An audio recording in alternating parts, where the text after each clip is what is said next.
ક્યાં જાવ છે નાકેની માથે બોલો તો બોલવાનું જેતપુર જાસ કે જયપુર જેતપુર બોલ્યો હું તે જયપુર એ વાલા રિમોટ જોઈ ગયો જેતપુર થી ઉપર પાટણો છે પિકનિક લઈને જાઉં છું હા કાંઈ ધંધો કરવાનો એમાં કાંઈ એ નાખજે લઈ લે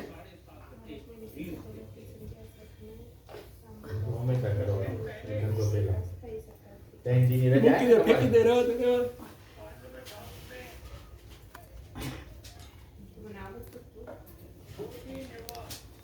ત્રણ દીની રજા આ ઓલો ઢીંગલો આપી દો ઢીંગલો મારે 4:15 ફોન કરી દે છે ને ટ્રેનમાં જવાનું બસ મેં છે ગાડીમાં નાસ્તો છોકરાઓને કરાવવાનો બધું પડ્યો હોય ને તો સંદીપે ગાડી લઈને મૂકી આવે ને બેહો પાણી તો તો પીવા અહીંથી ગાડીની ચાવી લઈને જાવ